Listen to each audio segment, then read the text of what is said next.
नमस्कार, उत्तराखंड की खबरों में आपका बहुत बहुत स्वागत है। मैं हूं आपके साथ दीपिका ओझा। स्वतंत्रता दिवस की आप सभी को हार्दिक शुभकामनाएं। चलिए शुरुआत करते हैं खबरों की। सीएम पुष्कर सिंह धामी ने मुख्यमंत्री आवास पर 77वें स्वतंत्रता दिवस के मौके पर ध्वजारोहण किया और प्रदेशवासियों को स्वतंत्रता दिवस की बधाई और शुभकामनाएं दी। सीएम ने कहा कि आज देश पीएम मोदी के नेतृत्व में आजादी का अमृत महोत्सव मना रहा है, जिससे देश और राज्य विकास के पथ पर अग्रसर है। सीएम धामी ने कहा कि आज राज्य मानसून सीजन में आपदाओं का दर्द झेल रहा है, लेकिन राज्य सरकार प्रदेशवासियों को भरोसा दिलाती है कि इस दर्द को दूर करने के लिए सरकार प्रयासरत है और हम हर प्रभावित परिवार के साथ खड़े हैं।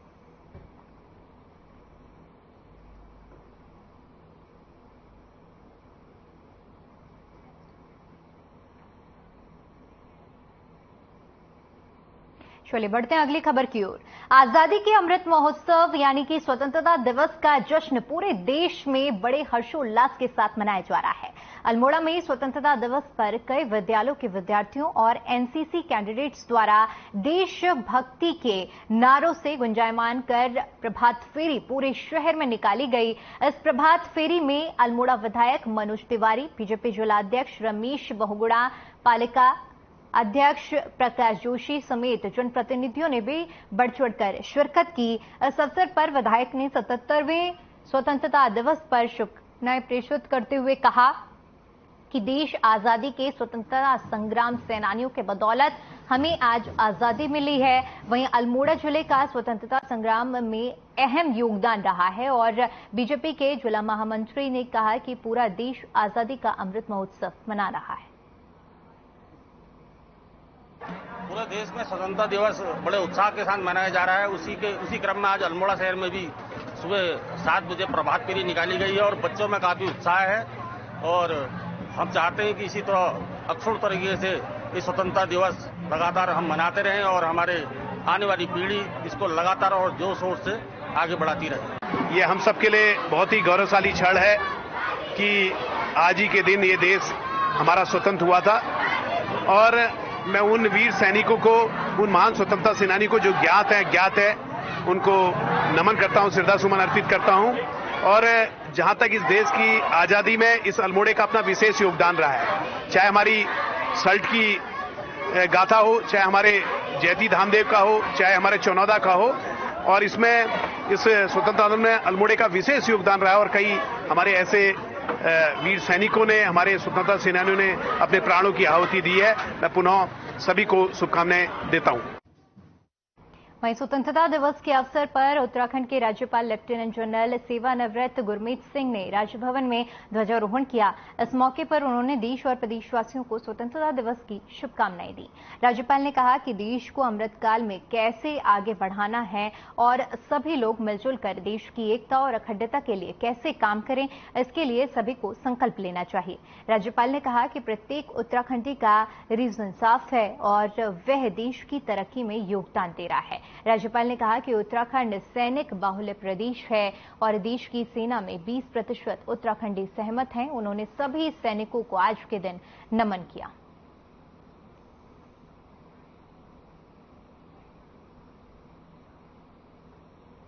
मेरी आप सबको जय हिंद। आज का जो शुभ अवसर है, शुभ क्षण है, ये वक्त है हम सबको उन शहीदों को, उन आजादी के सेनानियों को, उन आंदोलनकारियों को जिन्होंने अपने प्राणों की आहुति दी, संघर्ष किया और फिर हमको आजादी प्राप्त हुई। ये 77वें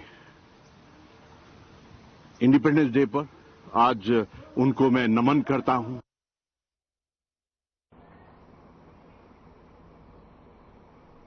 खबर देहरादून से है, जहां पर स्वतंत्रता दिवस के अवसर पर पूर्व सीएम हरीश रावत ने उत्तराखंड कांग्रेस मुख्यालय में झंडा फहराया। वहीं इस मौके पर पूर्व सीएम हरीश रावत ने सभी कांग्रेस के लोगों को संबोधित भी किया। जहां स्वतंत्रता दिवस के इस अवसर पर सीएम ने कहा कि आज का दिन हमारे देश के लिए सबसे महत्वपूर्ण दिन है और हम हमारे राष्ट्रीय ध्वज को प्रणाम करते हैं। इस दौरान पूर्व सीएम हरीश रावत ने स्वतंत्रता दिवस के अवसर पर सभी देशवासियों और प्रदेशवासियों को हार्दिक शुभकामनाएं भी दी।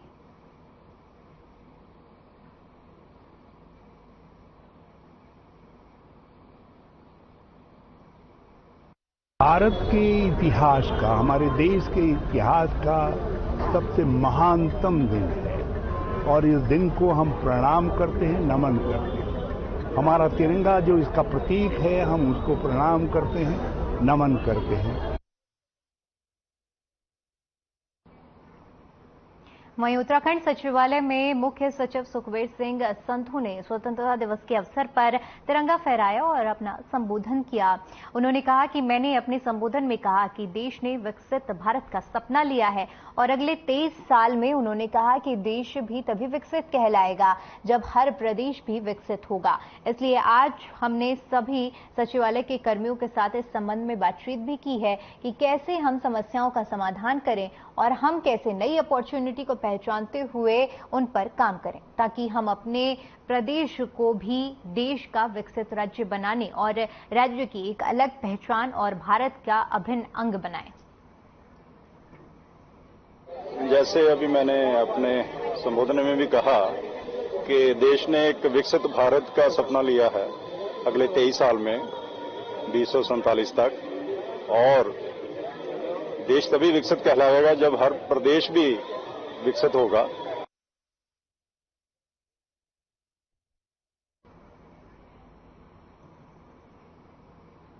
दिनेशपुर में बड़े ही धूमधाम और हर्षोल्लास के साथ 77वां स्वतंत्रता दिवस मनाया गया। बता दें कि नगर पंचायत अध्यक्ष सीमा सरकार थाना दिनेशपुर और थाना अध्यक्ष अनिल उपाध्याय राजकीय इंटर कॉलेज दिनेशपुर में प्रधानाचार्य मधुसूदन मिश्रा के अलावा क्षेत्र के तमाम सरकारी और गैर सरकारी संस्थानों में धूमधाम से राष्ट्रीय ध्वज को फहराया गया। इसके अलावा क्षेत्र के तमाम संस्थानों में कार्यक्रम भी आयोजित किए गए। 15 अगस्त का त्यौहार बड़े धूमधाम से मनाया गया। जिस तरीके से हमारे वहाँ कई प्रोग्राम किए गए, जैसे मेरी माटी मेरा देश और हर घर तिरंगा। इस प्रोग्राम के तहत हमने अपने थाने में स्टॉल लगाए और बच्चों के साथ तिरंगा यात्रा करी और शपथ ली। तो आज भी हमने देश संविधान की शपथ ली और इससे बड़े हर्षोल्लास से ये त्यौहार मनाया हमारा। अभी पुलिस लाइन में भी प्रोग्राम है, तो अब पुलिस लाइन के लिए भी। देखिए, सबसे पहले तो आप सभी लोगों को, पूरे देशवासियों को स्वतंत्रता दिवस की ढेर सारी शुभकामनाएं। आज हम 77वां स्वतंत्रता दिवस मना रहे हैं, जिसे पूरे देश में बड़े हर्षोल्लास के साथ मनाया जा रहा है। जैसा कि हम सबको पता है, आज आज़ादी का पर्व हम लोग मना रहे हैं। तो आज़ादी का मैं सबको ये संदेश देना चाहती हूँ कि आज़ादी का मतलब सिर्फ ये नहीं है कि हम बाहरी रूप से आज़ाद हो चुके हैं। अभी भी कहीं ना कहीं हम मानसिक रूप से गुलाम है।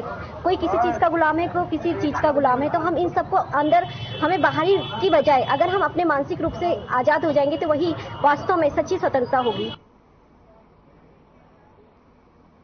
वहीं उधम सिंह नगर के खटीमा में पुलिस विभाग ने क्षेत्र के विभिन्न सरकारी और गैर सरकारी स्कूलों के बच्चों, शिक्षकों और भारतीय red cross society scout guide के साथ मिलकर तिरंगा यात्रा निकाली। यात्रा में पुलिस क्षेत्राधिकारी वीर सिंह के नेतृत्व में तिरंगा यात्रा निकालकर लोगों को जागरूक किया गया। बता दें कि स्वतंत्रता दिवस के अवसर पर मेरी माटी मेरा देश अभियान के तहत आजादी का अमृत महोत्सव के समापन अवसर पर पूरे देश में विभिन्न प्रकार के कार्यक्रमों का आयोजन किया गया। इसी क्रम में स्वतंत्रता दिवस पर सुरक्षा और शांति व्यवस्था के दृष्टिगत तिरंगा यात्रा निकालकर लोगों को जागरूक किया गया। इस दौरान स्कूली बच्चों में काफी उत्साह और उमंग जोश देखने को मिला। 15 अगस्त के दृष्टिगत हमारे सभी थानों में जितने भी जो होटल ढाबा हैं उनमें चेकिंग की जा रही है कि कोई भी उसमें व्यक्ति बिना वैध कागजों के या बिना आईडी के न ठहर रहा हो, कोई संदिग्ध न हो या कोई न्यूसेंस फैलाने वाला न हो। और इसके अतिरिक्त हमारी बॉर्डर में भी चेकिंग चल रही है लगातार बैरियर लगा के, और खासकर जो नेपाल बॉर्डर है वहाँ पे हमारी एसएसबी के साथ भी ज्वाइंट गश्त चल रही है। इसके अतिरिक्त जो हमारी रैलियाँ निकल रही हैं, जागरूक रैलियाँ, तो इसमें यही है कि हर घर तिरंगा रैली जो भारत सरकार का भी अभियान चल रहा है, और ये सारी हम स्कूली बच्चों के साथ और जो यहाँ के लोकल पब्लिक हैं उनके साथ हम मिलकर ये रैली निकाल रहे हैं और लोगों में जागरूकता इससे फैला। नगर निगम शहर को स्वच्छ रखने के लिए एनजीओ के साथ वृहद स्वच्छता अभियान चलाएगा। नगर आयुक्त मनोज गोयल ने बताया कि इसके लिए एनजीओ को भुगतान भी किया जाएगा। उन्होंने कहा कि इसके लिए अधिकारियों को निर्देश भी दिए गए हैं। शहर में काम कर रही एनजीओ वृहद स्वच्छता अभियान में होने के इच्छुक हों, उनसे 7 दिनों के भीतर ही दिया जाए। वृहद स्वच्छता अभियान में कार्य करने के इच्छुक एनजीओ को सूचीबद्ध कर उनके ओर से चलाए जाने वाले अभियानों का रोस्टर भी तैयार करने के दिशा निर्देश आयुक्त ने दिए हैं। देखिए, इस संबंध में हम बहुत ही जल्द जो है विज्ञप्ति भी प्रकाशित करेंगे और हम लोग शहर में जितने भी एनजीओ जो स्वच्छता से जुड़े हुए हैं या स्वच्छता से जुड़ना चाहते हैं उन सबको इसके माध्यम से आमंत्रित करना चाहते हैं और हम लोग सबके माध्यम से ये चाहते हैं कि एक जन जागरूकता का बड़ा अभियान चलाया जाए। केदारनाथ मार्ग पर घोड़े खच्चरों की मौत को लेकर पशुपालन सचिव ने मीडिया को जानकारी देते हुए बताया कि बीते साल जहां 100 दिनों की यात्रा के दौरान 218 से ज्यादा घोड़े और खच्चरों की मौत हुई थी, वहीं इस साल इन मौतों में कमी आई है। उन्होंने कहा कि ये विभाग की पहल का नतीजा है कि घोड़े और खच्चरों की मौतों में कमी आई है। उन्होंने ये जानकारी दी कि पिछले साल जहां पर क्रूरता के तहत 9 घोड़े खच्चर मालिकों पर एफआईआर की गई थी, वहीं इस साल ये आंकड़ा बढ़कर 19 हो गया है। उन्होंने कहा कि 400 से ज्यादा घोड़े इस साल अस्वस्थ थे, उन्हें यात्रा मार्ग में नहीं जाने दिया गया। उत्तराखंड सरकार ने काफी अच्छा व्यवस्था किया है यात्रा की संचालन में। विशेष तौर पर घोड़े खच्चर के बारे में तो मैं बताऊंगा। पिछले साल आज की तारीख तक 218 घोड़े का डेथ हुआ है 90 दिन की यात्रा संचालन में, 100 दिन की यात्रा संचालन में।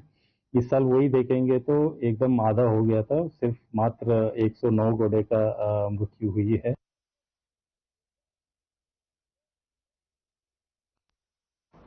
एम्स चौकी थाना क्षेत्र अंतर्गत शिवाजी नगर में एक नाबालिग बेटी को लापता हुए लगभग 1 सप्ताह हो गया है। गुमशुदगी दर्ज होने के बावजूद अभी तक पुलिस नाबालिग बेटी को तलाश नहीं कर पाया है। परिजनों ने बेटी के मिलने में हो रही देरी पर नाराजगी जताते हुए पुलिस पर लापरवाही करने का आरोप लगाया है। परिजनों का कहना है कि यदि पुलिस ने जल्द ही कार्रवाई कर उनकी बेटी को सकुशल बरामद नहीं किया तो मजबूरी में उनको एसएसपी और डीजीपी से मुलाकात कर शिकायत करनी होगी। परिजनों ने बताया कि बेटी के नहीं मिलने से घर वाले परेशान हैं और एम्स चौकी प्रभारी मनवर सिंह नेगी ने बताया कि नाबालिग बेटी की तलाश के लिए लगातार प्रयास किए जा रहे हैं। हरियाणा तक बेटी की तलाश के लिए दबिश दी गई है। अपहरण का मुकदमा दर्ज किया गया है। सर्विलांस की मदद ली जा रही है। चौकी प्रभारी ने दावा किया है कि जल्द ही नाबालिग बेटी को बरामद कर परिजनों के हवाले किया जाएगा।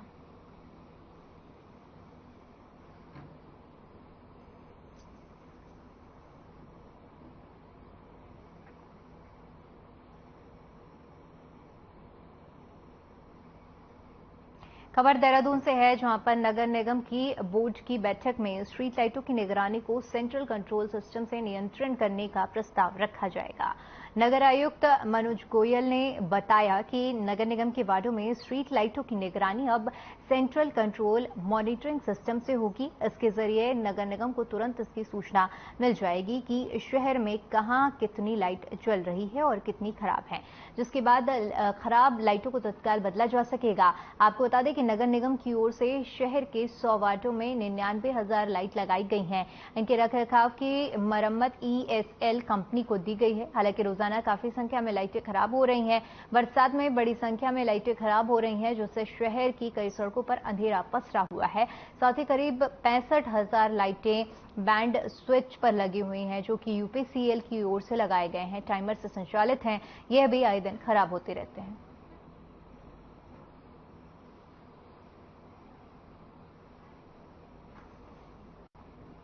देखिए, ये हम प्रस्ताव बोर्ड में जो आगामी हमारी बोर्ड बैठक है उसमें प्रस्तुत कर रहे हैं और वर्तमान में जो स्ट्रीट लाइट का इंफ्रास्ट्रक्चर है उसमें ये हमको central control and monitoring system उपलब्ध नहीं है, जिस कारण से हम लाइट्स की सूचना या तो कंज्यूमर के माध्यम से, पब्लिक के माध्यम से मिल पाती है या फिर नाइट पेट्रोलिंग से मिल पाती है। वहीं पौड़ी गढ़वाल जिले में पुलिस के ज्वाला नियंत्रण केंद्र के लिए सोमवार को एक स्थानीय लोगों ने सूचित किया कि ग्राम जोगियाना मोहन चट्टी में अतिवृष्टि से भूस्खलन होने पर नाइट लाइफ पैराडाइज कैंप उसकी चपेट में आ गया। इसकी सूचना DCR ने राज्य आपदा मोचन बाल कंट्रोल रूम को भी सूचित किया। एसडीआरएफ प्रवक्ता ललिता दास नेगी ने बताया कि सूचना पर स्थानीय पुलिस बल के साथ एसडीआरएफ की टीम भी रेस्क्यू करने के लिए घटनास्थल से रवाना हुई। रेस्क्यू टीमों को मूसलाधार बारिश और जगह जगह मलबे से मार्ग बाधित होने के कारण घटनास्थल तक पहुंचने में अत्यधिक परेशानियों का सामना करना पड़ा। उन्होंने घटनास्थल पर स्थानीय लोगों द्वारा मिली जानकारी के अनुसार बताया जा रहा है कि उक्त कैंप में लगभग 6 लोग रुके हुए हैं, जिनमें से 10 वर्षीय बालिका को बचवा लिया गया है, जबकि एक व्यक्ति का शव बरामद किया गया है।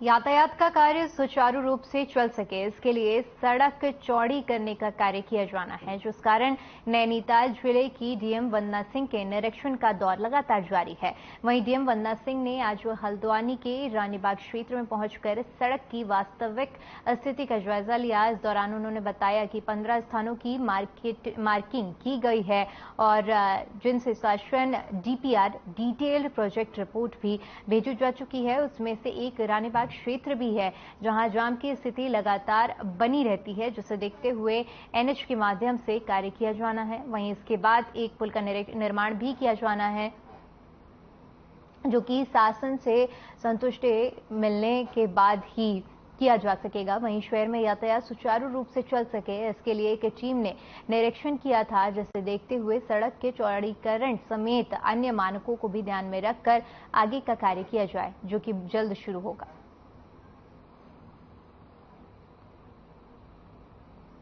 काठगोदाम से लेकर हल्द्वानी का जो पूरा हमारा मेन ट्रैफिक चलता है जिन सड़कों पर, पिछले दिनों हमने 14-15 ऐसे जंक्शंस आइडेंटिफाई करे थे जहां इम्प्रूवमेंट करने की आवश्यकता है ट्रैफिक के दृष्टिगत।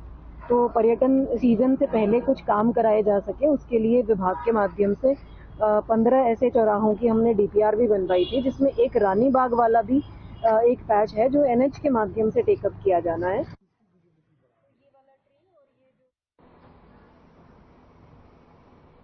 कैबिनेट मंत्री चंदन रामदास की मृत्यु के बाद खाली हुई बागेश्वर सुरक्षित सीट के लिए होने वाले उपचुनाव में बीजेपी ने उनकी पत्नी पार्वती दास को टिकट दे दिया है, जिसके बाद अब बीजेपी कार्यकर्ताओं में खुशी की लहर दौड़ गई है। वहीं कांग्रेस पार्टी ने भी आपके पूर्व प्रदेश उपाध्यक्ष और सुरक्षित सीट के प्रत्याशी रहे बसंत कुमार को कांग्रेस उम्मीदवार बनाकर सीधी टक्कर देने का ऐलान कर दिया है। बीजेपी और कांग्रेस के उम्मीदवारों की घोषणा होने के बाद अब राजनीतिक सरगर्मियां भी तेज हो गई हैं।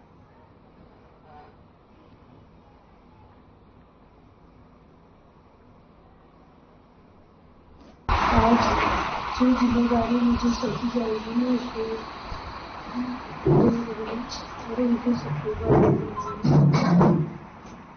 जो भी उनके अधूरे कार्य है उन पर कार्य करेंगे। सब मिलकर हमारे साथ में हमारा संगठन है, कार्यकर्ता है, सभी वरिष्ठ हमारे जो संगठन में है, जिला अध्यक्ष जी, पूर्व जिला अध्यक्ष जी, पूर्व नगरपालिका अध्यक्ष साजी, और सभी का पहले से हमारा जो है पूरा संदेश है और हम लोग पूरे तरीके से पहले से चुनाव के लिए तैयार हैं और भारतीय जनता पार्टी से पहले हमने चुनाव के लिए प्रत्याशी की घोषणा भी कांग्रेस पार्टी ने कर दी है और बहुत बेहतर तरीके से चुनाव लड़ा जाएगा और पूरे तरीके से जनता के बीच पहुंचेंगे।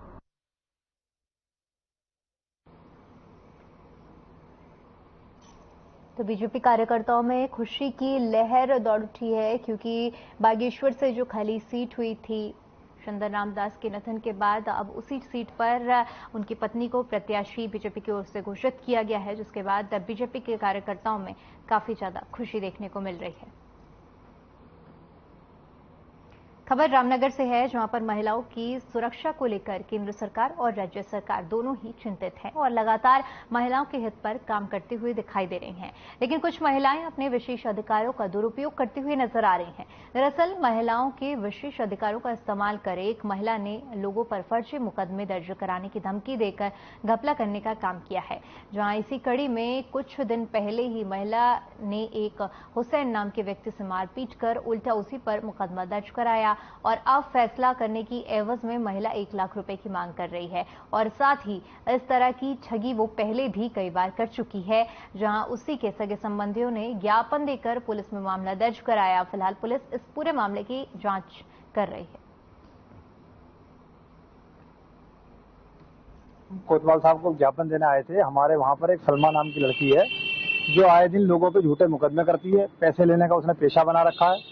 उस विषय में हमने कोतवाल साहब को ज्ञापन दिया है। जिन लोगों से पैसे लिए हैं उसमें भी उनका नाम खोल रखा है। और उसने अभी बीच में फिलहाल मोहम्मद अकरम नाम का एक लड़का है जिससे 4 भाई जनों ने इन्होंने घेर करके इन लोगों ने उस पर मारपिटाई करी और उल्टा उस पर मुकदमा लगा लिया कि किसी महिला द्वारा उनको जो है उत्पीड़न किया जा रहा है। तो इस संबंध में जो है ज्ञापन ले लिया गया है और इस संबंध में जो पूर्व में मुकदमा दर्ज है जो कि इंचार्ज को आवश्यक कार्रवाई करने हेतु हमारे द्वारा बता दिया गया है। इसमें जो भी विधिक कार्रवाई होगी हमारे द्वारा की जाए।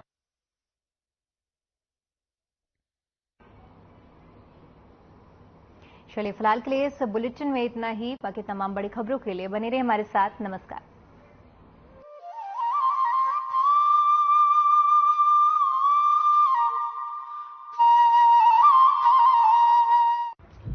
नमस्कार, मैं हूं सुरेंद्र बिष्ट, पूर्ति निरीक्षक नैनीताल।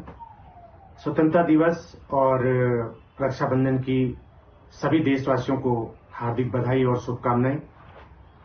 इस शुभ अवसर पर मेरा एक देशभक्ति का गीत उन सभी अमर शहीदों को समर्पित है जिन्होंने हमारे देश की रक्षा की खातिर, उसकी संप्रभुता की खातिर अपने प्राणों की आहुति दी।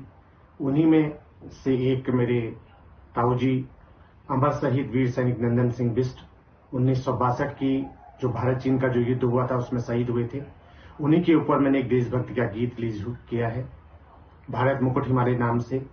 इसे आप मेरे YouTube channel Surendra Bisht SI में देख सकते हैं। कुछ इसकी लाइन मैं आपके सामने रखता हूं।